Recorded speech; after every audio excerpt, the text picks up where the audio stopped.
Hello, everyone. Welcome, and thank you for joining us today to this latest Infonetics Research webinar. I'm Joanne Emery, the Event Director here at Infonetics, and we're really glad to have you on with us today. We are going to be looking at a topic today that's critical for companies everywhere, and that's security. And the focus today is how you can respond faster to security threats and breaches. And we're going to be looking at some specific threats out there today and solutions available. And our partner with us today on the topic is CSG Invotas. And just before we get started with the presentation, I want to quickly go through some features and options available for you today. So first, you can see the console we have preloaded on the screen. And you can customize your own view by resizing the windows that we have preloaded, or feel free to open or close any of the windows that you see there to suit your own needs. And along that line, you will see a number of buttons across the bottom of the console screen, and these do contain more features and options in addition to the windows we have preloaded. So you can check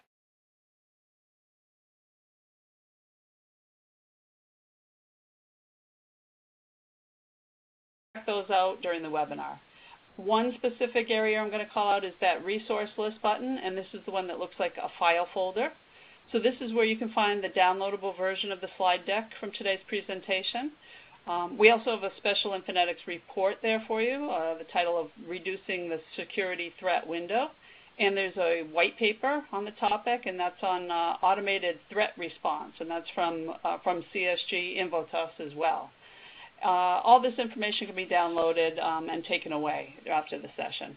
You're also going to see a Twitter feed here, so you'll see that popping up during the session, and we're using a hashtag security orchestration today, so please do feel free to use and tweet out the event today. And the last important item I want to call out is that Q&A area. So we will have a live Q&A session directly following the presentation, and you can submit questions anytime as you think of them during the session today. So we'll try to get to as many live as possible, and the earlier you enter your questions, the better chance we have of addressing it live on the session today. So with that, I'm going to get started with a quick introduction of today's panel. So leading the webinar content today is Jeff Wilson, and Jeff is the Principal Analyst at Infonetics Research, leading the security coverage area. Jeff, welcome today. Thanks. Good morning, Joanne. Excellent. And also on the panel today, we have Peter Clay, and Peter is the Chief Information Security Officer at CSG Invotas, and he has over 20 years experience in the information security arena, and we're really happy to have him on board today. So Peter, welcome. Thanks, Joanne. Happy to be here. Excellent. And now I am going to turn the controls over to Jeff, and we're going to get started. So Jeff, to you. Great. Thank you. Good morning, everybody. Thanks for joining the webinar. I hope to present some pretty interesting stuff today. And hopefully talk about a topic that isn't discussed enough, but I think is something that could really help a lot of companies sort of take control of their security environment and really help make it work for them. So, like I said, it's something a little bit different. We spend a lot of time, I've done a lot of webinars talking about sort of the frontline security solutions, and there's a reason for that. Everybody on this call, every company in the world has a bunch of them deployed, from firewalls, encryption, desktop antivirus, email security, web filtering, advanced malware, intrusion detection and prevention. There's a lot of point solutions out there, and some of these are integrated, but a lot of different solutions, probably in your network from a lot of different vendors, but there's really no glue between them. Some companies have deployed, say, security incident and event management, a SIEM, and that provides sort of the beginnings of glue, but every one of those devices throws up alerts, generates tons of data. In a lot of cases, the SIEM, though it does consolidate some of that data, just ends up providing more data. And in the end, what you're left with is a lot of information and not enough human resource to make use of that information. So what we want to talk about is, obviously there's a problem, right? There's a threat window. Despite all of the solutions that people have installed, people are getting hacked constantly. It's It's nonstop. So how do you shrink that window given the significant investment that everyone has already made in security? And we think it's about finding patterns in the information, turning those patterns into policies, and then finding a way to automate the response to those patterns.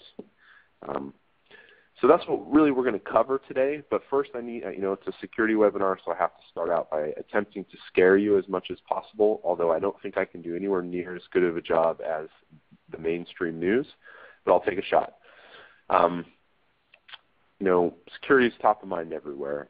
It barely needs to be said. Here's a list of logos. I could probably have filled 100 slides with the logos of companies and organizations whose names you know well, who have been hacked in the last 12 or 18 months.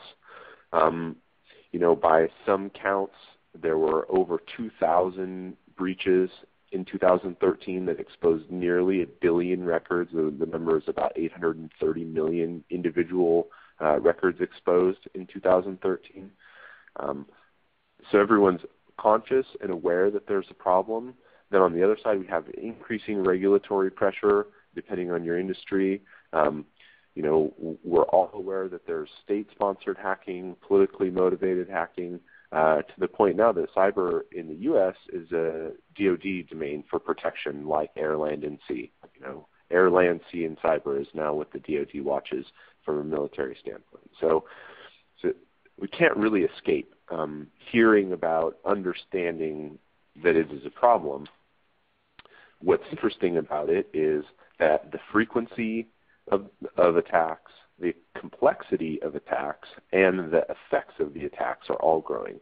So here's 6 clips of 6 different events. Again, there are many, many more. Lots of new malicious websites, huge data leaks, the first bank robbery, all electronic, $45 million stolen, attacks at healthcare.gov, looting $100,000 from a single bank account with SQL injection. So the scope of attacks and the after effects are growing. There was an attack on infrastructure in Israel, a video camera, a network video camera that was watching traffic on a toll road. Camera was hacked. Traffic was shut down on the road, and people were stuck on the road for 8 hours. So now we have to worry about that.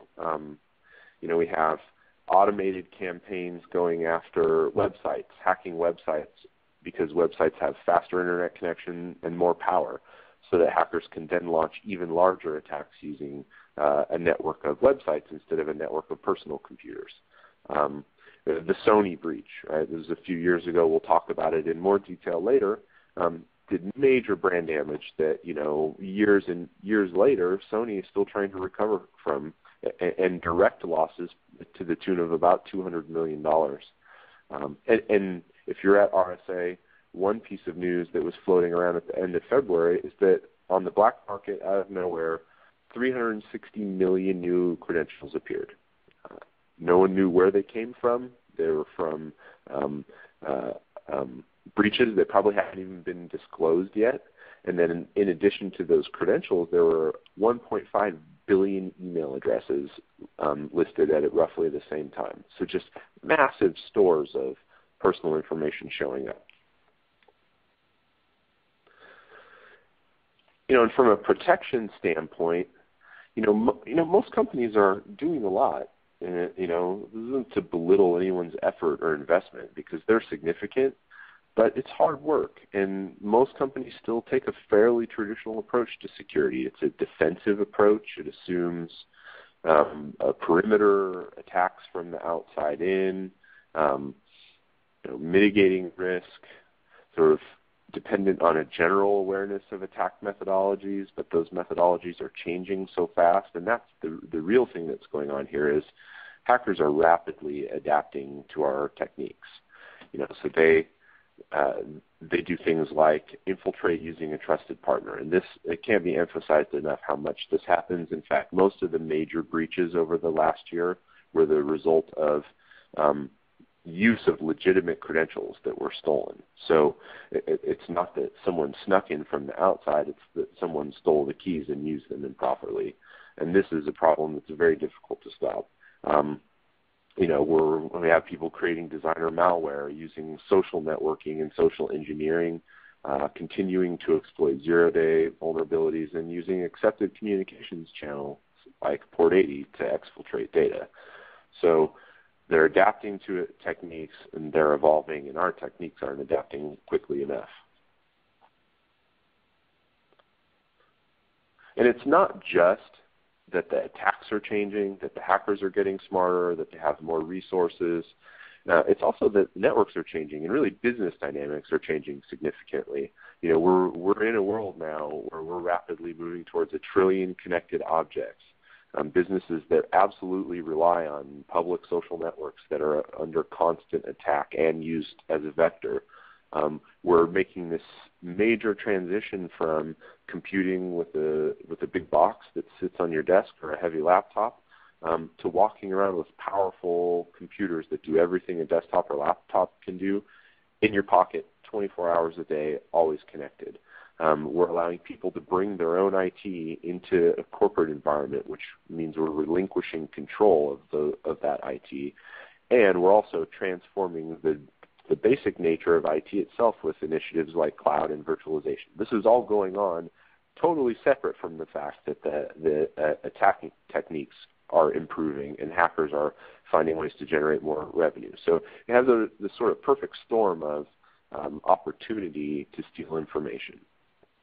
And the goal of all of this transformation is about speeding up and automating electronic transactions.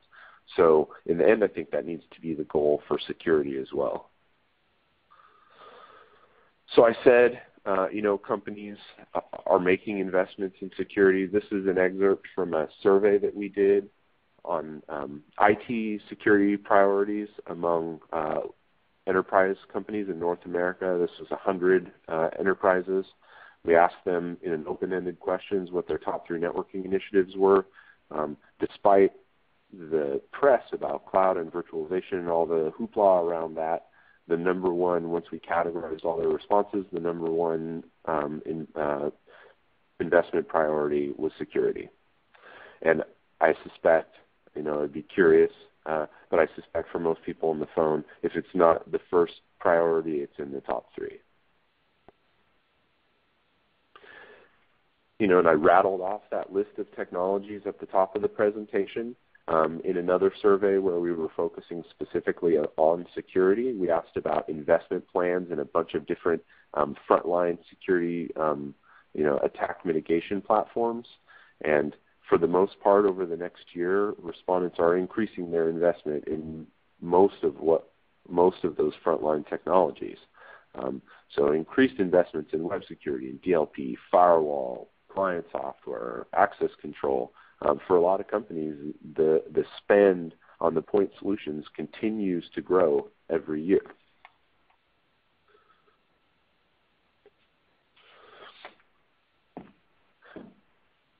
But really, in the end, it comes down to one thing. And this is an excerpt from Verizon's 2014 breach report. If you don't have it or haven't seen it yet, go to the Verizon website and download it today. It's a fantastic report. They do a really great job of analyzing a lot of breaches and coming to some pretty straightforward conclusions. And the one simple conclusion is that hackers will succeed. And so in the end, what's really the most important is how quickly do you respond. And what this chart shows is the percent of breaches where the time to compromise was a couple of days. That's their technical term. And the time to discovery was a couple of days. So 2004, 75% of the time compromise happened within a couple of days of starting the attack, and discovery happened less than 25%. Not only is that gap still there, but from 2004 to 2013, it's widening. So hackers are getting faster at compromising networks, and we're not getting much faster at discovering them. And to focus in on a couple of specific types of intrusions, and again, this is from the Verizon report, for point-of-sale intrusions, right? Target's the poster child for this. The Target breach started with a point-of-sale hack. In almost every case, 89% 80% of cases, compromise happens within seconds or minutes, exfiltration happens within minutes, and discovery doesn't happen until weeks later. Right? That's a huge gap. And in every single one of these cases, companies had invested in firewalls, intrusion prevention, maybe advanced malware protection, but this still happens, and the gap is still weeks in most cases. For web app attacks, here's another, the same chart of the time span. Compromise for the most part, seconds, minutes, hours, days. Containment, days, weeks, and months. Right? Discovery, sometimes ahead of containment, but even discovery within months is not uncommon. And the old standby of insider misuse, the straightforward discovery timeline for insider misuse is still days, weeks, or months, for most of the cases of insider misuse. So we have a huge problem where we're investing in technology, we're deploying technology, we're getting hacked more frequently, but we're not figuring out how to shrink the window. And we think it really comes down to one thing, and that is that that patterns matter.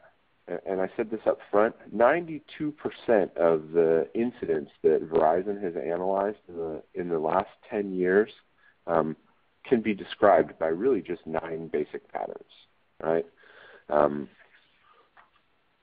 And then the key is taking those patterns, turning them into policies, and then moving towards automation. So in order for us to have a discussion to talk about how automation and orchestration can really help in security, we want to focus in on 3 types of events because they are demonstrative of important patterns. So we'll talk about spear phishing, we'll talk about DDoS, and we'll talk about data theft, and we'll look at the types of events that happen and then the patterns that we can glean from those events and then what automation can do to help. But before we kick into that, hopefully I've at least caught your attention a little bit. The idea here isn't just that we could respond more quickly to events. We have a poll question up on the screen now. It's that we can free up some of our human resource. So where would you get the greatest value from investing incremental budget into your security operations? If something came along and freed up budget for you, whether that was people budget or device budget, where would you get the most benefit from adding to your budget? More staff, more training for your staff, new orchestration automation tools, new threat mitigation tools, or better analytics to understand what's happening in the network. So I'll give you guys just a moment or two to submit some responses, and then we'll take a look at the results here. All right.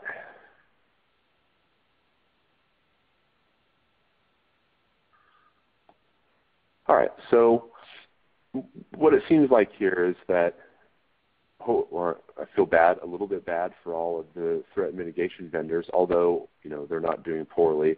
But we do, I think, are starting to come to a consensus that buying more devices isn't necessarily helping us, and that's really the point we're trying to make here. So if it really is true that freed up budget or even freed up time would help you invest in orchestration and automation and advanced analytics capabilities to understand what's going on, that's sort of the goal that we're aiming for here.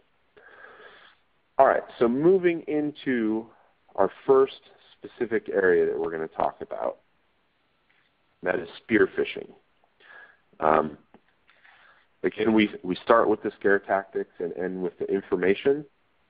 Spear phishing is still a prominent attack vector. Lots of major attacks start here.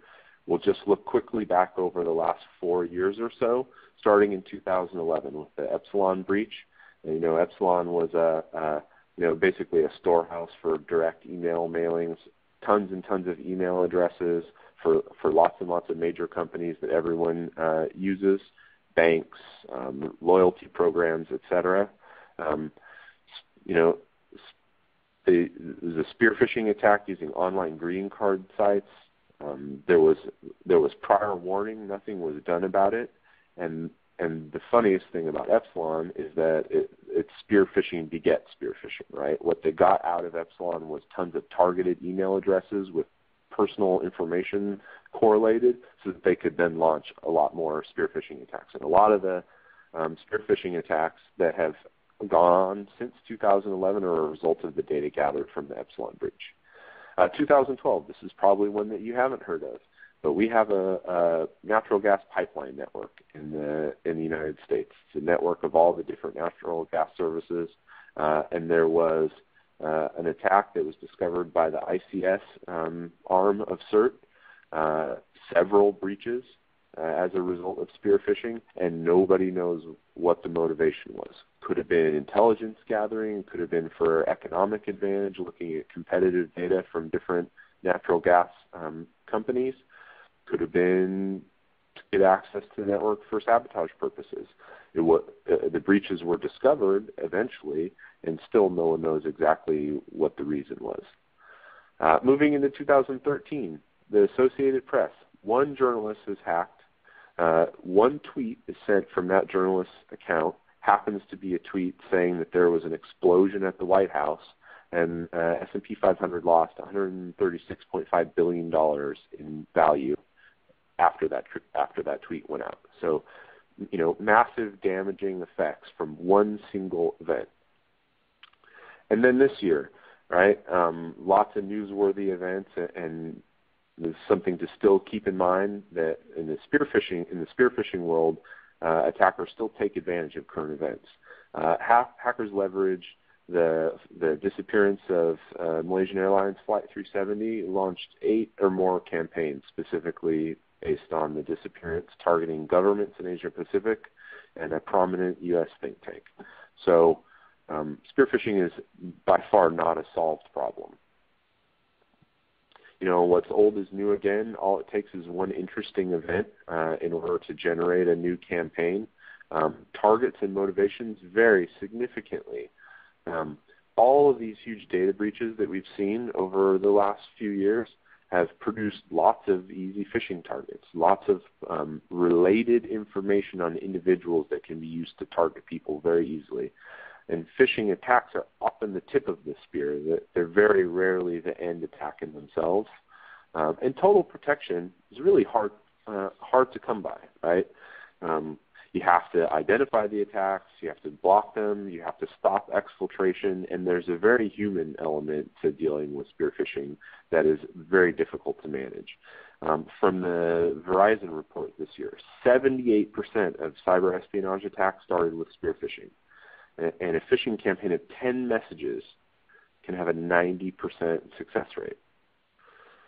So with that, I'm actually going to pass it on over to Peter, and he's going to talk a little bit about the process flow for a spear phishing attack so that we can help understand the patterns that we can then work towards automating response to. Peter? Thanks, Jeff. From a CISO perspective, one of the things that I always try to bear in mind since I've become a CISO is the faster you're able to identify an attack, the faster you're able to contain it and then clean it up, the better outcome you will have for your organization.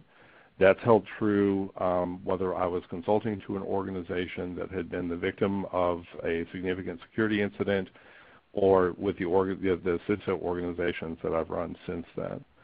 The other thing is, as a practitioner of security for over 20 years, I've dealt with and fallen in love with, honestly, a whole lot of tools. Those tools produce a tremendous amount of data, and what you see in the spear phishing process flow here is if you just look at the bottom of it, the technology and the actions pieces of it. You have malware detection, something happens, your analyst gets notified that something is going on. Currently, they may get notified by the SIM, they then have to create a ticket, they have to take some actions on the proxy, either a block or a redirect. They have to drive through the ticket tracking because now you're trying to coordinate with possibly your networking team, possibly in some cases your legal team, and you're having to orchestrate this whole process while you're under attack. Every second that goes by, the attacker is getting more or getting more and more entrenched in your environment. You finally get over to the firewall team, you get the block put into place. You may manage it at the local operating system depending on where the user is. And then finally you get the IPS fired up, or you get the IPS block put into place as well to protect the internal side of your network. All of those things from a spear phishing process flow today in a normal CISO shop can take anywhere from 45 minutes to a couple of hours. Every one of those minutes, again, means that the attacker is getting further and further into your environment and able to impact more and more of your environment. So while you're trying to deal with the initial process, we're running into a challenge of actually you're always fighting the losing battle. The challenge, particularly with spear phishing, is that they're very cheap attacks. They're easy to do. And they attack the very fact that you have siloed tools that are sitting in your SOC and sitting in your security program today. They count on the fact that your manual processes will not be fast enough to either stop them from being successful in the attack, or once they've actually gained a foothold in your network, being able to pivot to create or to conduct other attacks. And they essentially assume that your security program is just going to be too slow to deal with all of the attacks and deal with all of the manual tasks. One of the things that we're seeing from organizations that are orchestrating these environments, and by orchestration we mean pulling together the people, process, and technology into a single orchestrated program that can respond to these things very, very quickly, is we're seeing not only do the tools that you've already purchased become more effective, you're able to deal with the attacks much more rapidly. In some cases, we're seeing a 90 to 95% improvement over orchestrated environments versus manual environments. Jeff, I think you're going to cover the next use case. Absolutely. All right. So from spear phishing, we move on to high-profile, newsworthy, and often discussed denial of service attacks. And again, I'm going to start off with a quick bit of history going back a few years. And DDoS is something that everyone can relate to, that has touched everyone as a user or as a business website operator. You deal with it constantly. 2011, Anonymous decides they're not happy with Sony taking legal action against the guy who exposed basically the source code to jailbreak PlayStation. So they launch a campaign against the PlayStation Network. This is really in all of this. This huge increase in DDoS attack activity overall is enabled by the easy availability of off-the-shelf attack tools and the availability of botnet rentals, making it easy for anyone who decides they want to go on a rampage against somebody for whatever reason to do so. 2012, Anonymous again, though they're not the only ones launching DDoS attacks, launched Operation Payback, targeting companies who withdrew banking facilities from WikiLeaks, Visa, MasterCard, etc. Again, major news splash, lots of impact on lots of different companies. 2013, we see the escalation in size of DDoS attacks reach a new level that was not expected. 300 gigabit DNS amplification attack aimed at Spamhaus, the largest attack ever seen. Started at 10 gig, ramped up 30 gig, 50 gig, 100 gig, all the way up to 300 gig. Like with spear phishing, amplification is not a new technique. It's an old technique. Applying it to DNS for the purposes of DDoS, that's new, but that's what attackers do, right? They take old stuff and make it new again by picking different protocols or vectors or different ways in. So we thought, 300 gig, we've seen the ceiling. I don't think it's likely that they're going to come up with a technique that can top that very quickly. Well, it didn't take long, less than a year.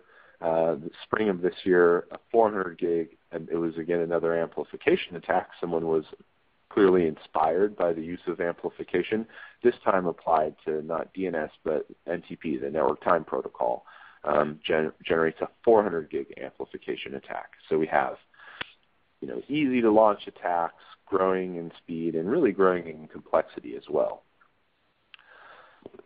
Why DDoS is interesting right now is, we thought we solved it. DDoS sort of went quiet until the late 2000s. But like I said, because of those off-the-shelf tools, the faster broadband infrastructure around the globe, the availability of botnets for hire, and the fact that hackers didn't sit still, they morphed attacks and came up with new attacks that moved up the stack from the network layer to the application layer. DDoS is a great technique to use.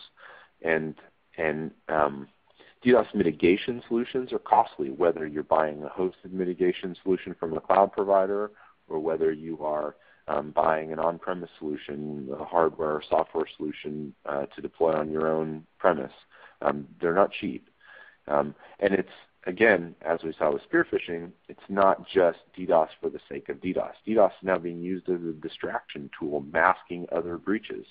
So you launch a DDoS attack, you force a company to focus all of their security resources on that attack, and then you sneak in, the side door that is now unprotected. Unprotected by intelligent human analysts, not unprotected by technology that you've invested in. So with that, again, I'm going to shoot it over to Peter to talk about the process flow again for a DDoS attack and really the value of orchestration in this case. The incredible challenge with DDoS, as Jeff has already mentioned, is the amount of resources that it absorbs, both in human terms as well as your system terms, because you rapidly become overloaded with data as you're trying to figure out where the attacks are emanating from and what's happening.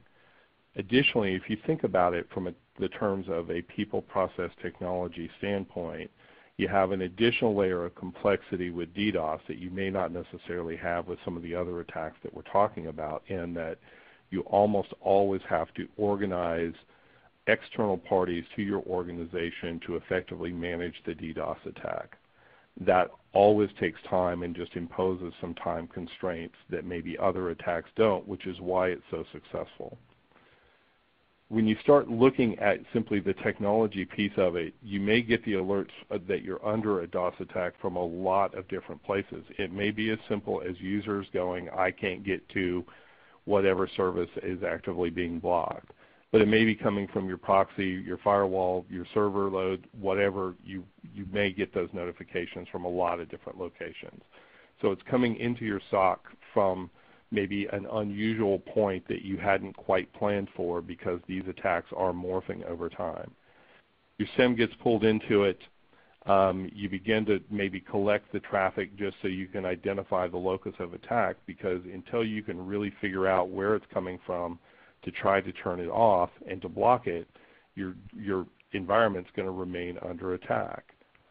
You get back into the ticket tracking. You may be working with several end users to understand what they're seeing or what they're doing. Your firewall can begin to become effective in blocking attacks, but when you're dealing with large botnet-based attacks, they're coming from hundreds, if not tens of thousands, of different IP addresses from all over the place. And the tools that are being used now to do the amplification attacks particularly, some of them actually also have some ways to disguise where the IPs are coming from. So you're seeing some bounce effects going through it. Your IPS is now being fired off, and you're trying to block the top offending IPs that you're identifying them. And then finally, you're trying to protect the applications, because as Jeff mentioned, one of the most common uses for DDoS, particularly against a large enterprise, is to actually mask other noisier types or noisier attacks that might be caught if you weren't having to focus so many resources on the DOS attack. In orchestrating this and in looking to orchestrate the people process technology, automation here becomes the SOC's best friend. By being able to take and find the information and get the information into tools quickly that can orchestrate your response and ensure that the information is moving rapidly throughout your organization, as well as with your third-party support companies or organizations, your ISP, maybe your cloud DDoS protection systems. Being able to orchestrate that across allows you to manage your resources effectively as you go through, as you move through the process of cleaning this up. When you start cleaning up a DOS attack specifically, you have to activate very specific countermeasures to be effective. And they typically, given the nature of organizations and almost the living biological basis for our networks today, the SOC has to activate these countermeasures in very specific ways and very specific processes and orders in order to be effective in combating the DOS attacks. This, again, leads to, in many cases, having to organize and orchestrate your response across multiple stakeholders within your organization to include your network, maybe your ISP, sometimes your application owners, etc., who are all asking questions. So the challenge is, how can you move the tools and manage your traffic flow rapidly enough to provide an effective response to any sort of DOS attack? The challenges are really very straightforward with DOS. It's always going to be coordination. It's not enough just to discover. The discovery of a DOS attack is not particularly hard or particularly difficult to identify. Things stop working, and you can see massive traffic flows coming in. What becomes much harder is to coordinate the response and to begin to manage that traffic and push it back upstream as far as you can, and use all of the tools available to you to help you manage the situation so that your human folks are providing the higher value tasks throughout this process. DOS attacks are also dependent upon typically organizations having a slow decision cycle. Are we under an attack? Who can respond to the attack? How does that get organized? All of those things take time, and it's a process that you have to go through.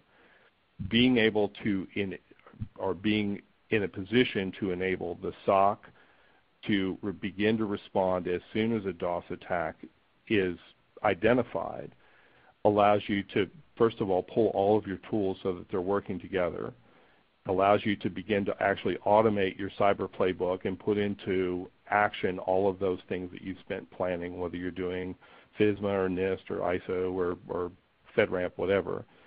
And most importantly, it protects your business by reducing the impact of the DOS attack and allowing you to reduce the outages. Jeff, I think you're going to walk us through our last use case. Yeah, absolutely. And yeah, a couple things come to mind. You know, the importance of coordination you mentioned in a DOS attack. You mentioned having to manage external providers, particularly in a world where best practices for preventing DDoS often coordinate something you have on-premise and probably a third-party hosted solution provider. Being able to coordinate that stuff quickly becomes increasingly important.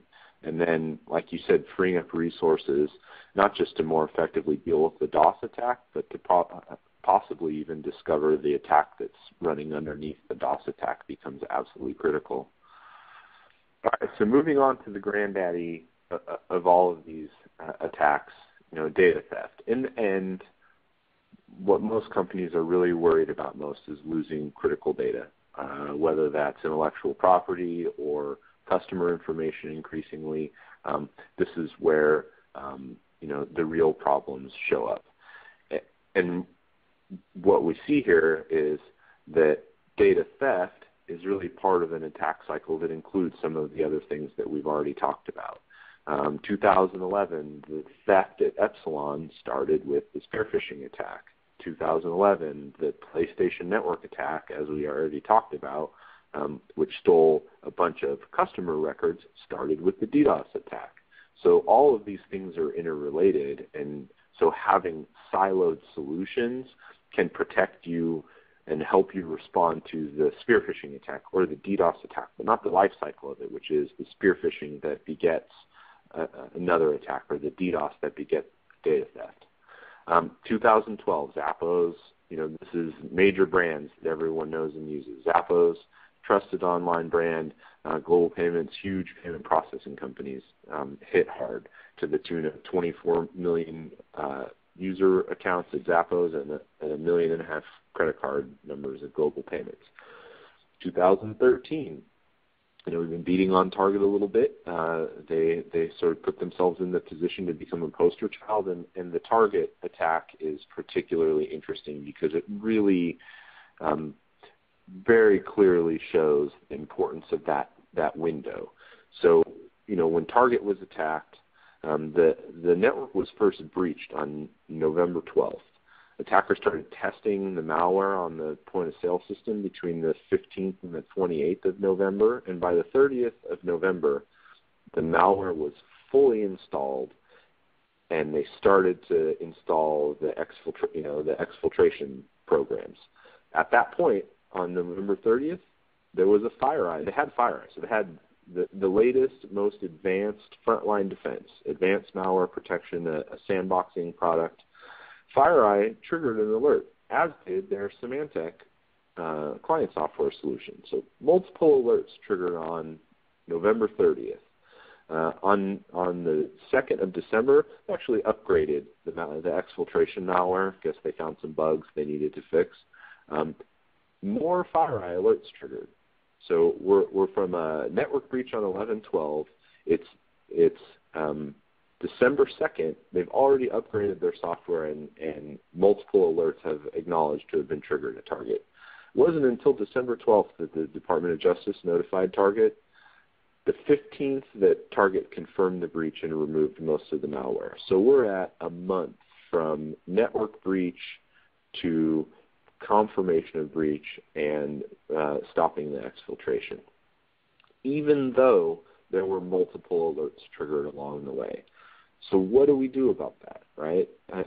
And again, Target has made major investments in technology. They have security infrastructure, and they had alerts.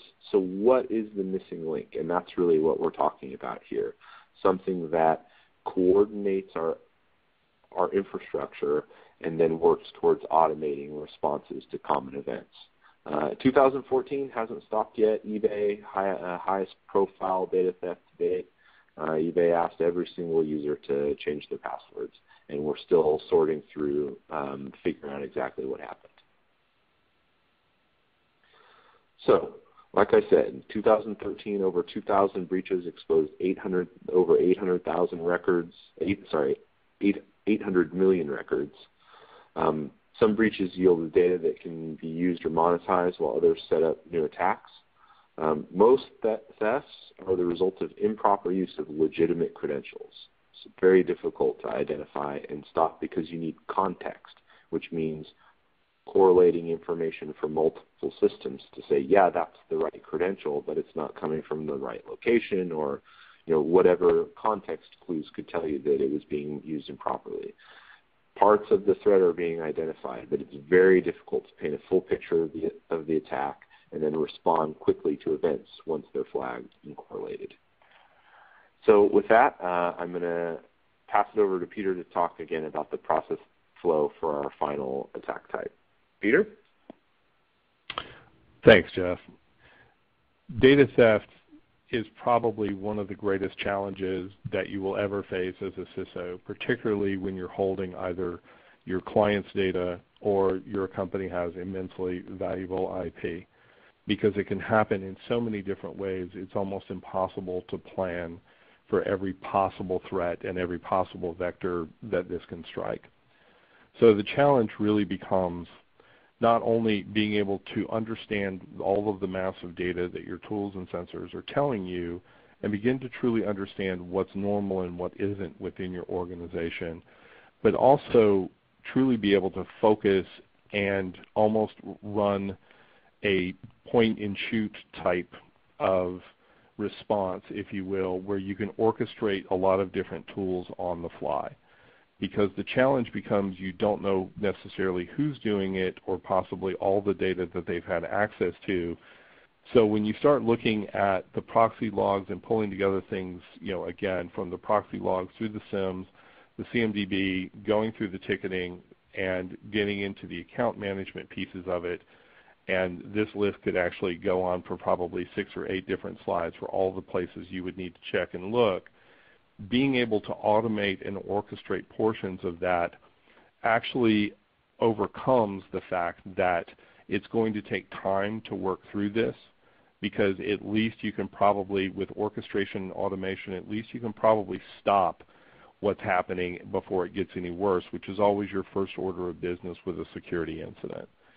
And then beyond that, it allows your people to actually take the steps and processes that are necessary to do the interviews and to understand what the value of the data is and where it is and how it was used and how it was consumed, rather than focusing on trying to piece together all of the data that the tools are telling you and then get those orchestrated in such a way as to prevent further exfiltration of data.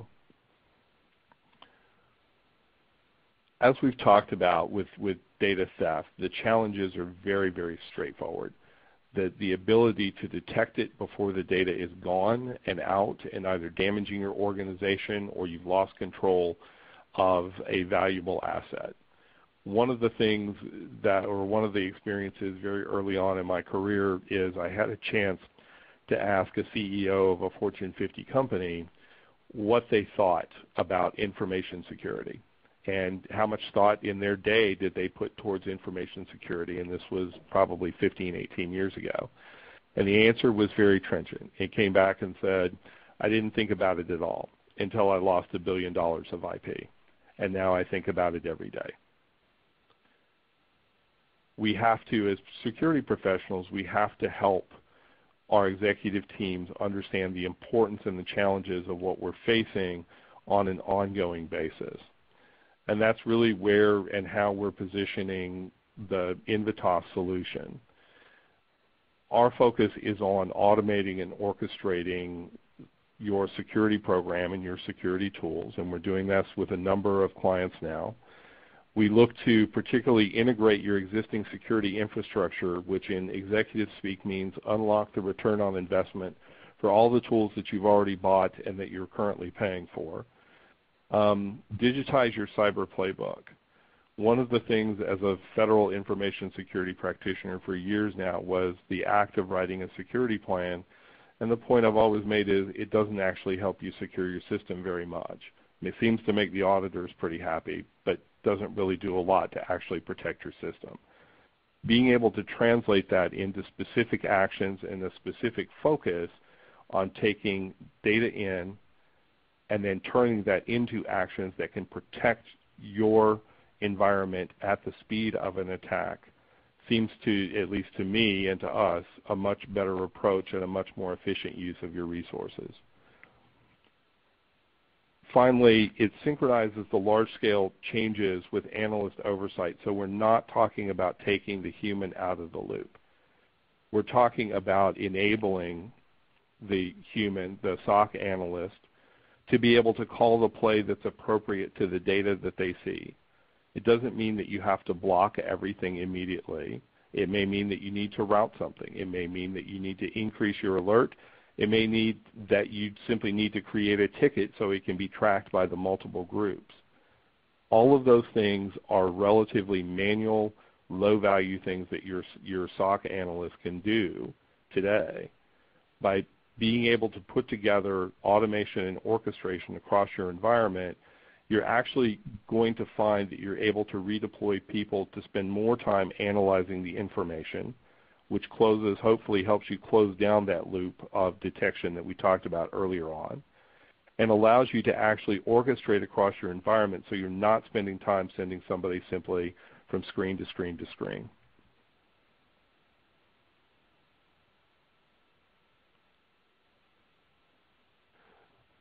Particularly with the phishing case that we talked about early on, and I'm sorry I'm going through this a little bit quickly out of respect for time, the automated actions and orchestration, we can set within the Invotas security orchestration tool, we can set the tool up that given specific data sets and specific things coming in, it can start to take automated actions to actually protect your network as you're going through the discovery process. It can keep the problem from getting worse.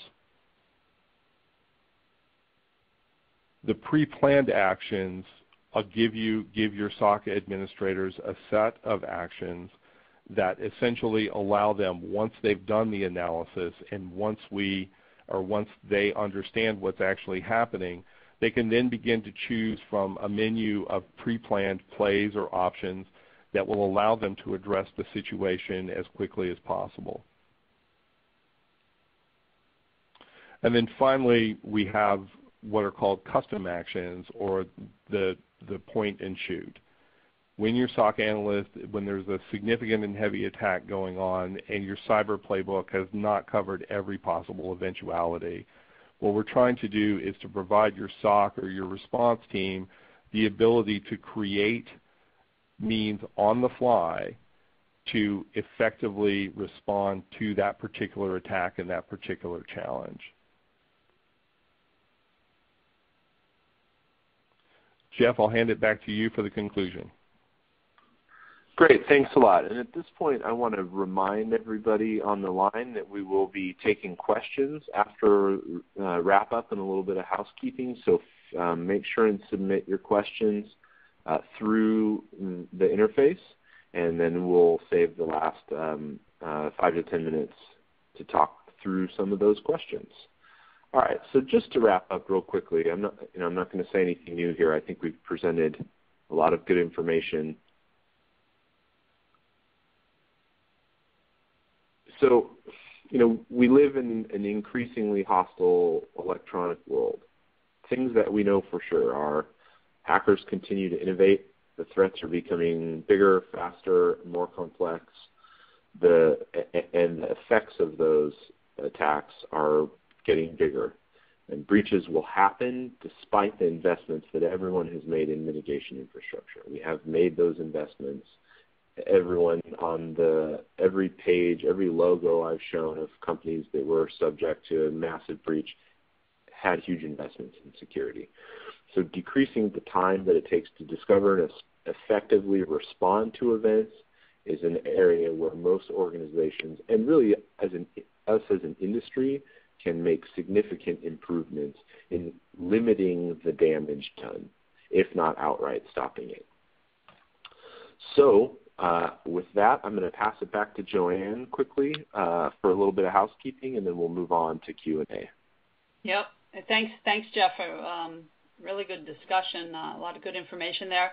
And I know we're going to get to questions soon, so as Jeff mentioned, please enter your questions. We'll get to those directly. Just a quick audience survey I want to launch here, so we'd love to get your feedback on this topic and on future topics. So please take that survey. And with that, Jeff, I'm going to bring it back to you and Peter, and we can get some questions in before the top of the hour. All right, sounds good. All right, so we have a bunch of questions here. This one I think is interesting. Your screenshot sort of gave some previews here, but didn't cover in great detail. So what's involved in integrating the point products into the Invotas solution? I saw that list down the side. It said FireEye, it said Tipping Point, it said Cisco. I think there was even a coffee machine. So sort of what's the breadth of devices that you can cover, and how are they integrated together? Yeah, great question, and thanks for asking it.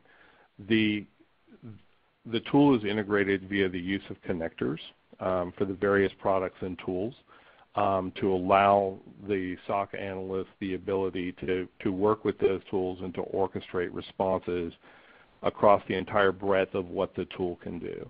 For example, firewalls can do much more than simply block or permit or create an ACL, et cetera, et cetera. Now they can also begin to do packet capture, et cetera. So our connectors are designed to provide the SOC analyst with that functional set of tools. The way that it's basically integrated, we can sit in concert with the SIEM or with some other in some other locations within your environment. And then as long as we can get the data feeds in, we can begin to do the data orchestration. Okay, so, and this is a follow-on to that, I believe.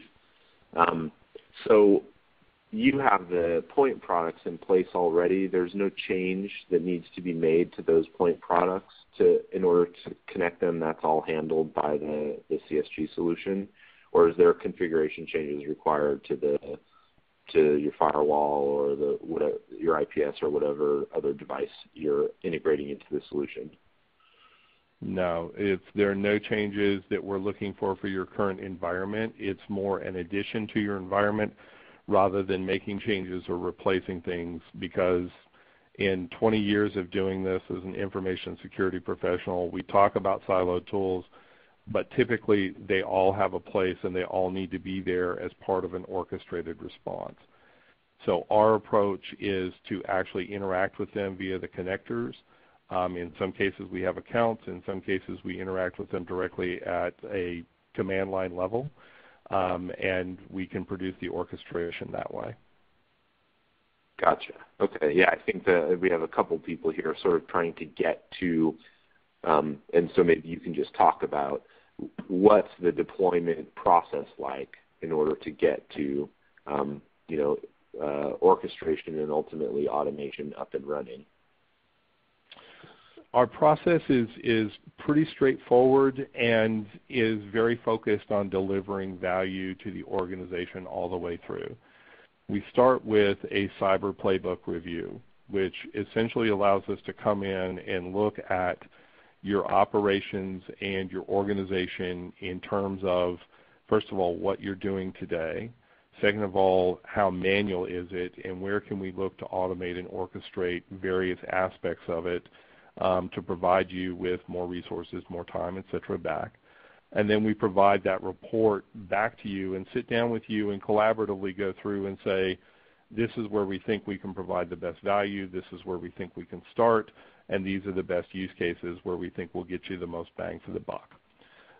From there, we can come in and it's a very standard implementation, and we have a full package on implementation, on training your staff to use the tool, as well as working with a pretty broad network at this point of third parties that can provide the additional security consulting that any organization might need. Gotcha. Okay. What about the target breach? We talked about that in the presentation.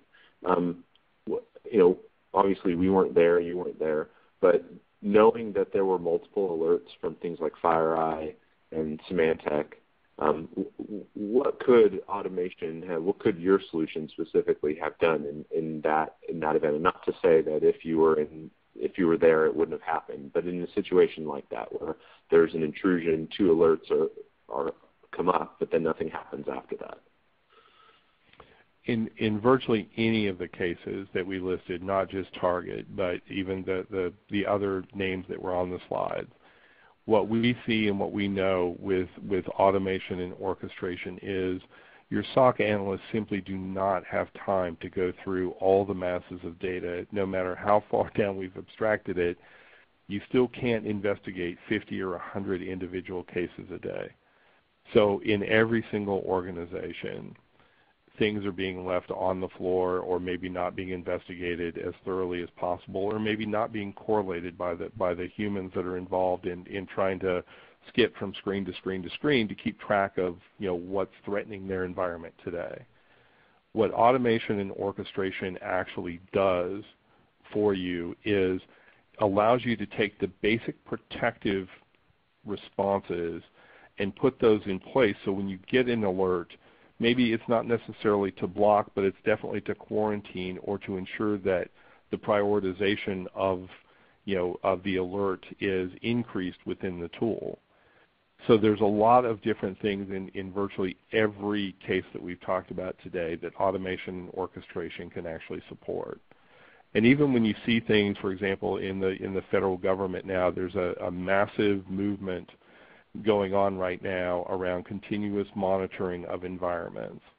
And even organizations such as NIST are coming out now and saying, along with continuous monitoring, which is what we're really talking about, and prioritizing your alerts properly, you also have to begin to see automation of environments, because there simply will never be enough people resources to do business the way that we're typically all doing it today.